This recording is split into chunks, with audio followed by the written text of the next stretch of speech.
So I'm on my way to Helsinki with Jyrki. He's driving, and I totally forgot to make the video about Finnish things, not things that are made in Finland, but things that are sort of traditional Finnish things, or things that make me think about Finland when I see them, but because I don't see them in other places.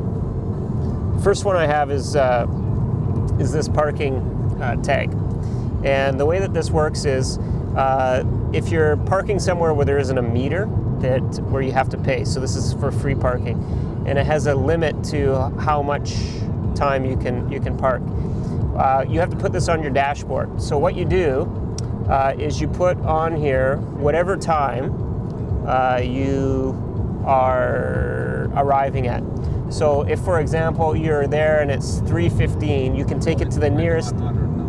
You can take it to the nearest half hour. So if it's 3:15 and I want to park, I can move this to 3:30, like this, and then I put it on the dashboard, and then I have whatever time is located. So if it says 2 hours, then I have until 5:30 before I would get a ticket for it. So you're required to do this. If you do not do this, or if it's wrong, if you put the wrong time down, and one of the meter maids, whatever they're called here, what would you call a person that?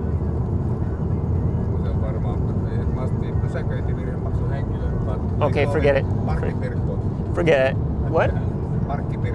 Markkipirkko. If they come by and they don't see this, or if the time's wrong, then you get a ticket, and they take a picture of your car, and so that if there's any dispute, they have something to make the argument about. So the next one has to do with a sign that you see on the side of the road all the time. It's like a yield sign, but on it is a picture of a moose, and they're everywhere. And the funny thing is, I've been here for a year, and I see these signs everywhere, but I have yet to see a moose. I'm pretty sure I'm not going to see one, because this is sort of on my way to Helsinki. Yeah, if you see one, then it generally means that you're going to hit it, I guess. I don't know. We're just passing a sign now, so yeah, I've only seen them here in Finland. And the next one is these photo radar boxes that you pass quite frequently. I guess this is their ways of catching speeders without having to stand on the side of the road and catch you that way. So the only problem is, if you've driven the road a lot, then you know exactly where they are. So everybody drives fast, and then when they get close to one, they just slow down, and then once they pass it, they drive fast again. So I don't really know if it's a good deterrent, except for stupid people that don't know where they are, or don't pay attention, or whatever. But other than that, I don't know how much money they make off these things, but it saves the policemen having to stand on the side of the road with a gun and a radar gun, not a gun, a radar gun, and catch speeders that way. So okay, the next one is yield signs. Probably in my year here, I might have seen maybe 4 or 5 stop signs, but almost at every single intersection where somebody needs to slow down, it's a yield sign instead of a stop sign. So you can do California stops everywhere you go. As long as you can see what's coming, you don't have to stop completely. If there's room for you to go, you can just go.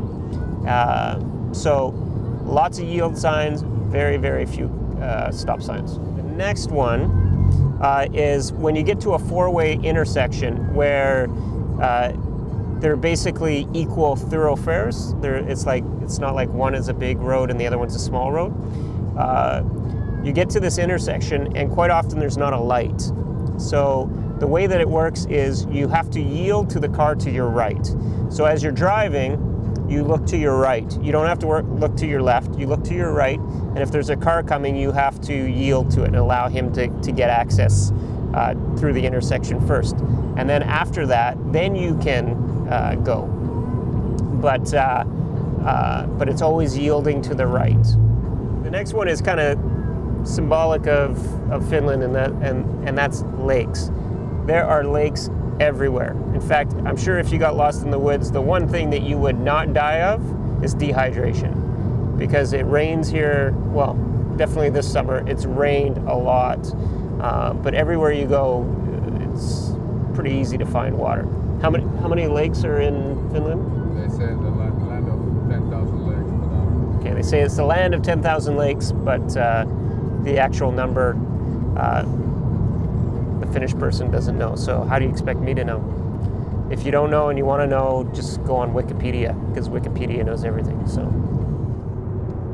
okay, next one has to do with candy. Now, Finland, I would say, is a traditionally health-oriented country, but in all the shops you can buy bags of candy by weight, and there's candy everywhere.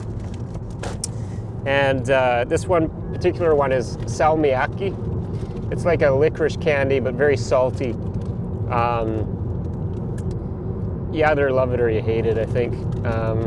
Unfortunately, I'm kind of in the middle. Sometimes I like it, sometimes I hate it.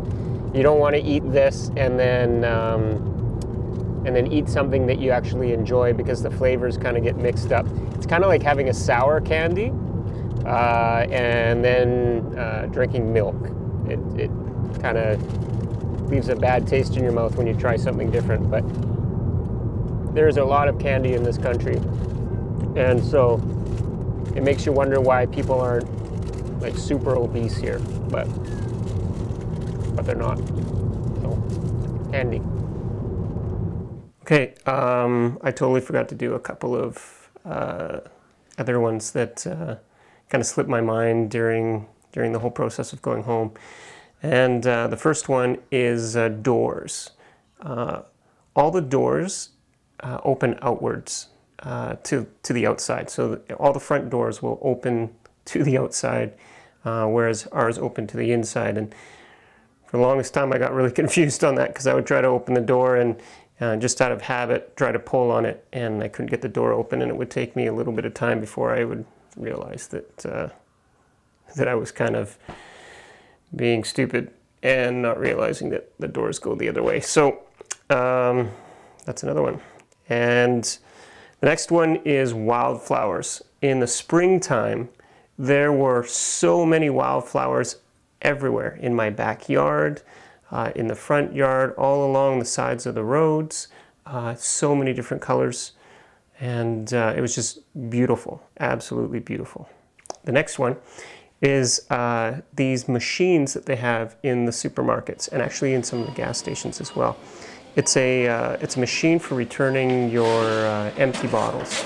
So you bring them in a bag, whatever, it doesn't really matter, and you feed them in one by one, and it goes down a conveyor belt, and then the computer electronically decides how big it is, and then gives you a receipt at the very end that will that you can use and take to the cash register at the end, and you get that discounted off of your receipt, so that you don't have to pay that. So there's no need to go to a bottle depot and have people sort it out for you or anything like that. You just take them as you go to the supermarket, and you place them in this little machine, and then at the end you press the button, and it gives you a little receipt that you can take to the cash register after you have bought your groceries. It's pretty cool.